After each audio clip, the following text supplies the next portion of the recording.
প্রিয় শিক্ষার্থীবৃন্দ, আসসালামু আলাইকুম ওয়া রাহমাতুল্লাহি ওয়া বারাকাতুহু। আশা করি তোমরা সকলেই ভালো আছো। আলহামদুলিল্লাহ, আমি ভালো আছি। আজকে ক্লাসে অংশগ্রহণ করার জন্য তোমাদের সকলকে স্বাগত। আজকে আমরা আলোচনা করব ষষ্ঠ শ্রেণীর গণিত বিষয়ের সপ্তম অধ্যায় থেকে। সপ্তম অধ্যায়ের নাম হচ্ছে ব্যবহারিক জ্যামিতি। সপ্তম অধ্যায়ের নাম ব্যবহারিক জ্যামিতি। তো আমরা জ্যামিতি দুইটি ক্লাস অলরেডি করে ফেলছি, আজকে আমাদের তৃতীয় ক্লাস। তারপরেও যেহেতু অধ্যায়ের নাম হচ্ছে ব্যবহারিক জ্যামিতি, এই জন্য জ্যামিতিক কাজে কি কি যন্ত্রপাতি লাগবে বা এটা কীভাবে ব্যবহার করব এ সম্পর্কে একটু আজকে খুঁটিনাটি আলোচনা করব। তবে খুব বেশি একটা লম্বা চওড়া আলোচনা হবে না, আজকে স্বল্প সময়ের ভিতরে আজকে একটু আলোচনা করব। তো জ্যামিতিক কাজের ভিতরে আমরা দুই ধরনের জিনিস পাই, একটা হচ্ছে উপপাদ্য, একটা হচ্ছে সম্পাদ্য। উপপাদ্য সম্পাদ্য ব্যাপারটা আমরা যখন চিত্র সহকারে যখন এগুলো গাণিতিকভাবে বা সমাধান করব তখন আমরা বুঝতে পারবো। তো আজকে আমি আলোচনা করবো যে পয়েন্টগুলো, সেটা হচ্ছে জ্যামিতিক কাজে ব্যবহৃত যন্ত্রপাতি এবং লক্ষণীয় বিষয়। অর্থাৎ এই জ্যামিতিক ব্যবহারিক জ্যামিতিক ক্ষেত্রে আমি কোন কোন বিষয়গুলো খুব সেন্সিটিভ থাকবো, খুব সতর্ক থাকবো, সেগুলো একটু আজকে আলোচনা করব।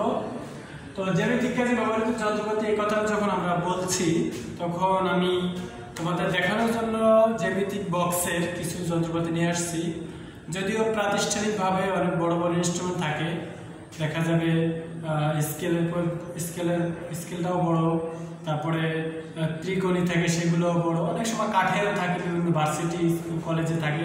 তো আমাদের যথাসম্ভব আমি চেষ্টা করছি তোমাদের কাছে জ্যামিতি বক্স থেকে নিয়ে আসছি।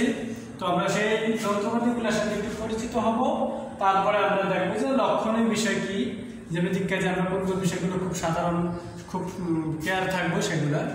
তো আমি যে জিনিসপাতিগুলো নিয়ে আসছি, প্রথমে আমি তোমাদেরকে দেখাবো, সেটা হচ্ছে এটাকে আমরা সবাই চিনি, এটার নাম হচ্ছে আমরা স্কেল বলি। এটা হচ্ছে স্কেল। এখানে এটার আরেকটা নাম হচ্ছে রুলার। এটার আরেকটা নাম হচ্ছে আমরা রুলার বলি। ছোটবেলা আমি বলতাম রুলার, কিন্তু এটা মূলত নাম হচ্ছে স্কেল।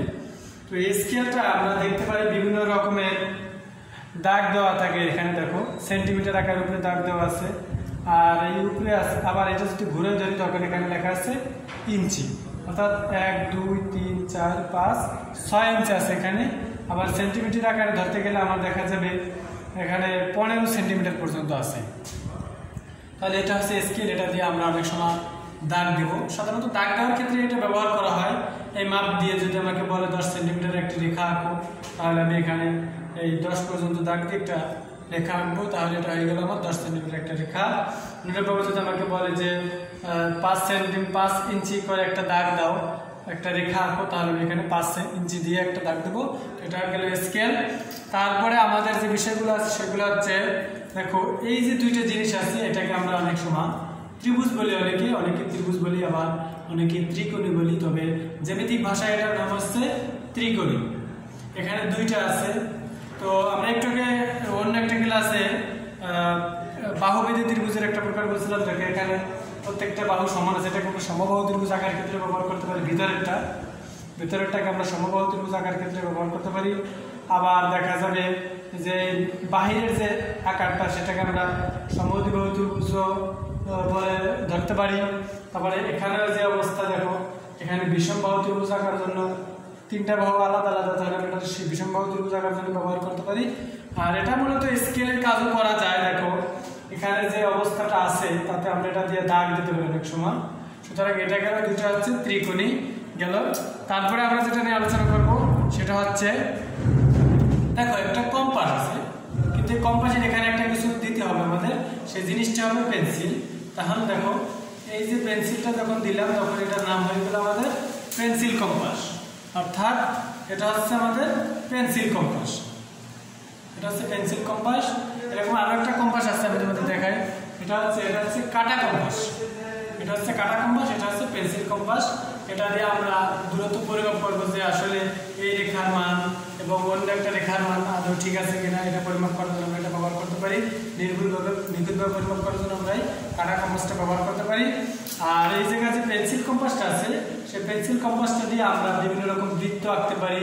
তারপরে একটা রেখার মধ্য অংশ আমরা ভাগ করতে পারি যে আসলে এই রেখাটার মধ্যভাগের মান কত বা কতটুকু হবে সেটা আমরা অঙ্কন করতে পারি। তারপরে আমরা কাটা কম্পাসের কাজ অনেক সময় করতে পারি, এখানে আমরা ঘুরে একটা বৃত্ত এঁকে আমরা কাটা কম্পাসের কাজও করতে পারি। তো আমরা কাটা কম্পাস, এটা হচ্ছে কাটা কম্পাস আর এটা হচ্ছে পেন্সিল কম্পাস, দুইটা পেন্সিলের আমরা কম্পাসের পার্থক্য দেখলাম। এরপরে আমরা দেখবো সেটা হচ্ছে চাঁদা। দেখো এখানে একটা চাঁদা আছে বলছে, এখানে এটার নাম হচ্ছে চাঁদা। এই চাঁদাটার মান হচ্ছে 180 ডিগ্রি, এখান থেকে শুরু করে এখান পর্যন্ত 180 ডিগ্রি আছে এখানে। তো 180 ডিগ্রি আছে, এবারে লেখাও আছে বাম পার্শ্ব থেকে ডান পার্শ্বে গেলে একভাবে লেখা আছে, আবার বাম পার্শ্ব থেকে ডান পার্শ্ব থেকে বাম পার্শ্বে আসলে এভাবেও লেখা আছে। নিচে আবার সেন্টিমিটার আকারে 9 সেন্টিমিটারের একটু বেশি পরিমাণ দেওয়া আছে। তো এটা দিয়ে আমরা কি বুঝবো, এটা হচ্ছে চাঁদা। এই চাঁদার পরিমাণটা 180 ডিগ্রির মাঝ বরাবর যদি আমরা দেখি তাহলে হবে 90 ডিগ্রি। যদি আমাকে বলে যে তুমি 40 ডিগ্রি একটা কোণ আঁকো, তাহলে আমরা চাঁদাকে খাতার উপরে বসিয়ে তারপরে আমরা 40 পর্যন্ত দাগ দিয়ে 40 পর্যন্ত একটা ঠিকানা দিয়ে তারপরে একটা দাগ দিয়ে আমরা 40 ডিগ্রি কোণ আঁকতে পারি। এরকমভাবে এটার মাধ্যমে আমরা কোণ আঁকতে পারি। এখানে 180 ডিগ্রি আছে, আমরা 180 ডিগ্রি পর্যন্ত এর মাধ্যমে আঁকতে পারবো। আর যদি 180 ডিগ্রি বেশি হয় তাহলে এটাকে আমরা ঘুরিয়ে এভাবে ধরে তারপরে এখান থেকে দাগ দিয়ে আবার অন্যভাবে আঁকতে পারবো। তাহলে আমরা চাঁদা চিনলাম এবং চাঁদার ব্যবহারটাও মোটামুটি জানলাম। আর একটা ইনস্ট্রুমেন্ট থাকে, তা হচ্ছে এটা হচ্ছে পেন্সিল কাটার। এটা দিয়ে আমরা পেন্সিল কাটবো। অর্থাৎ তোমাদের পরীক্ষার সময় যদি পেন্সিল ভূত হয়ে যায় বা বাসা থেকে দরকার হয় তখন ঢুকে এটা দিয়ে পেন্সিলটা কাটবো। আর এটা হচ্ছে রাবার বলা হয় এটাকে। এটা দিয়ে পেন্সিলের দাগ যদি আমার ওভার রাইটিং হয় বা অতিরিক্ত হয়ে যায় দাগ বা ভুল হয়ে যায় তখন আমি এটা দিয়ে ঘষা দিলে আমার দাগটা উঠে যাবে। তো আমি জ্যামিতি বক্সে আমি যেহেতু ছোটো একটা জ্যামিতি বক্স সংগ্রহ করছি, সুতরাং এখানে আমাদের 9টা যন্ত্রপাতি আমি পাই। সেই 9টা যন্ত্রপাতি আমি আর একটু বলে দিচ্ছি আরেকবার। দেখো প্রথম হচ্ছে স্কেল, তারপর হচ্ছে ত্রিকুড়ি 2টা অর্থাৎ 3টে গেল।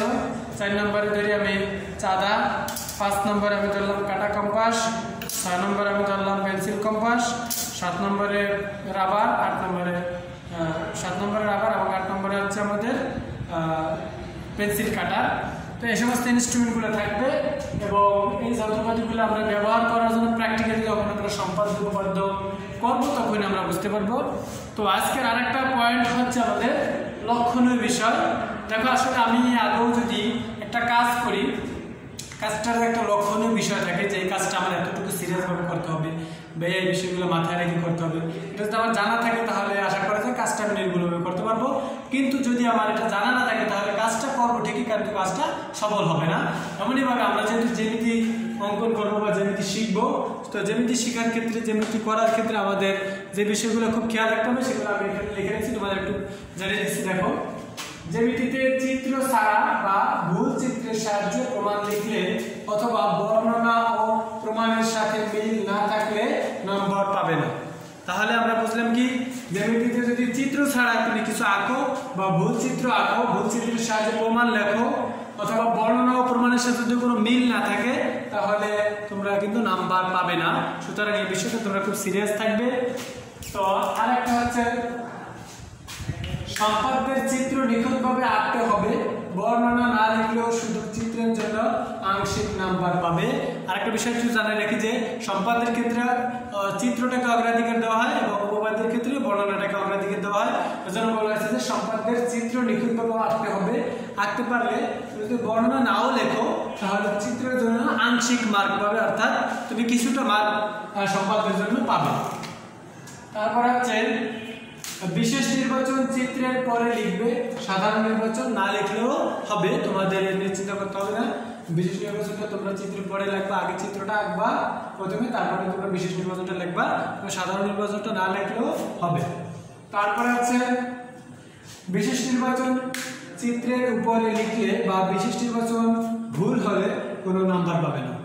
বিশেষ নির্বাচন চিত্রের উপরে লিখলে বা বিশেষ নির্বাচন ভুল লিখলে তোমরা কোনো নাম্বার পাবা না। তাহলে আরেকটা হচ্ছে জ্যামিতিক চিত্র পেন্সিল দিয়ে আঁকতে হবে। এটা হচ্ছে খুব সিরিয়াস বিষয়। জ্যামিতিক চিত্র আমরা সবসময় পেন্সিল দিয়ে আঁকবো।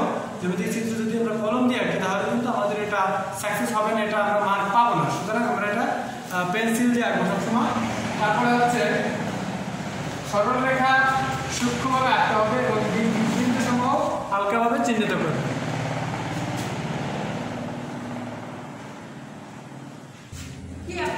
তো আমরা যেটা ছিলাম যে সরলরেখা সূক্ষ্মভাবে আঁকবে এবং বিন্দু সমূহ হালকাভাবে চিহ্নিত করবে। সূক্ষ্মভাবে আঁকতে হবে সরলরেখা এবং বিন্দু সমূহ চিহ্নিত করবে, হালকাভাবে চিহ্নিত করতে হবে। আর যন্ত্রপাতির অগ্রভাগ তীক্ষ্ণ ও মসৃণ রাখবে। তোমরা যে ইনস্ট্রুমেন্টগুলো ব্যবহার করবে যন্ত্রপাতিগুলা, ধরো পেন্সিল কম্পাস বা কাটা কম্পাস বলো, এটার অগ্রভাগটা যেন অগ্রভাগটা যেন তীক্ষ্ণ থাকে, অর্থাৎ ভালো মতো যেন খাতার উপরে বসে, সেজন্য এটা দরকার তোমরা একটু ঘষে তীক্ষ্ণ করে নিবে। আর মসৃণ রাখবে।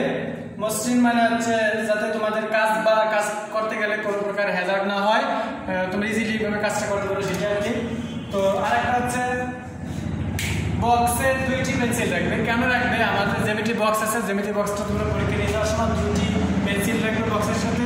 কারণটা হচ্ছে একটা পেন্সিল তুমি সবসময় পেন্সিল কম্পাসের সাথে লাগিয়ে রাখবে, আর একটা পেন্সিল তুমি দাগ দেওয়ার জন্য বা কোনো কিছু লেখার জন্য ব্যবহার করবে। তাহলে দেখবে কি তোমার বারবার খুলতে হবে না, লাগাইতে হবে না, তোমার সময়টা সেভ হবে। তো আরেকটা হচ্ছে কোনো প্রকার অতিরিক্ত দাগাদাগি করবে না চিত্র অঙ্কনের সময়। চিত্র যখন অঙ্কন করবে তখন কিন্তু তুমি অতিরিক্ত দাগাদাগি করবে না। অর্থাৎ আমি যদি এখানে একটা দাগ দিই, এটার উপর আমি আবার একটা ওভার রাইটিং যেটাকে বলি আমরা, আরেকটা দাগ দিই, তাহলে কিন্তু এটা কিন্তু গ্রান্টেড হবে না। এর জন্য তোমরা খুব সতর্ক থাকবে, অতিরিক্ত দাগাদাগি করা যাবে না। দাগ দিতে হবে মাত্র একটা। তাহলে আমরা যে বিষয়গুলো দেখলাম আজকে, দেখো এগুলো কিন্তু খুব সিরিয়াস বিষয়। এগুলো মাথায় রাখলে তোমার আশা করা যায় পরীক্ষা যা লিখবে মার্ক ভালো পাবে।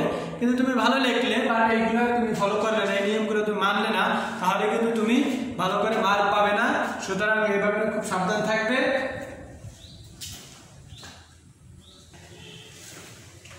প্রিয় শিক্ষার্থীবৃন্দ, তাহলে বাড়ির কাজটা একটু তুলে নাও। আজকের ক্লাসে আলোচিত বিষয় থেকে শিক্ষণীয় বিষয়ের একটি তালিকা করো।